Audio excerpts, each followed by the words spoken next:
Today, you're connected more than ever. Your friends, your family, your life. Having a partner that understands banking is what you do on your time, anywhere you like. It's about being connected. Renaissance Bank, understanding you.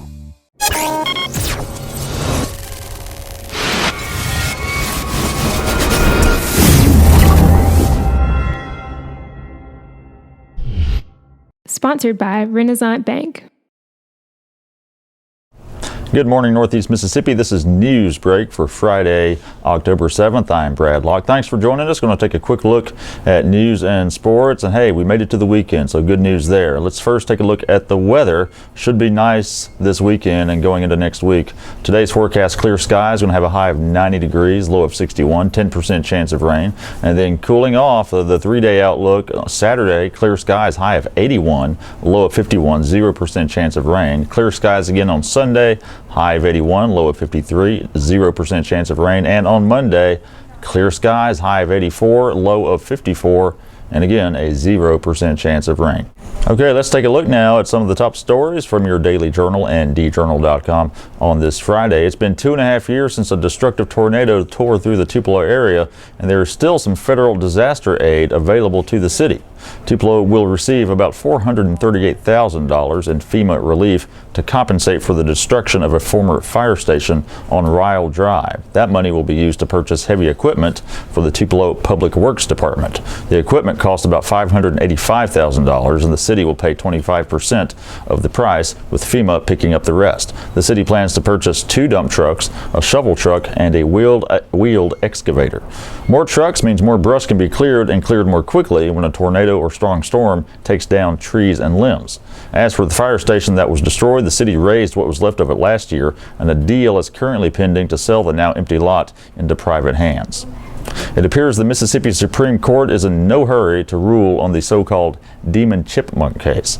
The case deals with how fast bills can be read in the state house. This past legislative session, several lawmakers complained about House Speaker Philip Gunn having bills read by a computer reading application at full speed. The bills were read so fast, legislators likened it to a demon chipmunk. The state constitution gives any member of the legislature the authority to require a bill to be read in the chamber before a final vote is taken. Now, this is old language that predates computer reading programs. In modern times, having bills read is often a form of protest or a tactic to slow the legislative process. The state Supreme Court heard arguments on July 19th, but it has yet to rule on whether Gunn is allowed to keep a bill of readings at full speed. And with some Supreme Court seats being contested in November, there seems to be no hurry to make a decision. Representative Jay Hughes of Oxford, who filed the lawsuit claiming the state constitution is being violated by the speed reading of bills, does not expect a ruling until after the election. The second Imagine the Possibilities Career Expo has ended, but efforts to prepare 8th grade students for future jobs are ongoing. This year's expo took place Tuesday, Wednesday, and Thursday at the Bank Course South Arena. It allowed students to explore job opportunities in 19 different career pathways through hands-on exhibits. More than 7,000 8th graders from the region attended the event. Now, those students will be asked to expand on the experience once they return to the classroom.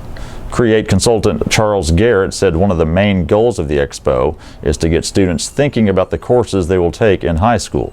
Garrett said he anticipates teachers will debrief and discuss the expo with students and give them opportunities to do more research about careers that interested them. At Tupelo Middle School, Counselor Annette Riddle said 8th graders will be asked to retake a career interest inventory, as many of them may have become interested in new jobs at the expo. And in local sports, the Amory Panthers will try to be giant killers for the second straight week. A week after knocking off previously undefeated Itawamba AHS, Amory takes on Pontotoc tonight. The Warriors are 7-0 and have been winning in dominant fashion. But the Panthers have bought into first-year coach Alan Glenn's system and are 5-2. Both teams are 1-0 in Division I 4A play. Pontotoc is beating opponents by an average of 27 points per game, and it's led on offense by quarterback Jacob Carter, who's passed for 1,437 yards and 15 touchdowns. In other key high school games tonight, Tupelo travels to South Haven, Itawamba AHS visits Shannon, and East Union will host Mantachie. On the college scene, Mississippi State will host Auburn in an SEC West showdown, while Ole Miss is off this week. We do have a correction to make from Thursday's show, by the way. Aspen Dental is the name of the dentist's office that will will be opening in the new Tupelo Crossroads development. That's it for Newsbreak today. Be sure to follow the Journal on Twitter at DJournalNow. Give our Facebook page a like as well. And all these stories I talked about today can be found in your Daily Journal and at djournal.com. I'm Brad Locke. Hope you all have a great weekend. We'll see you back here Monday.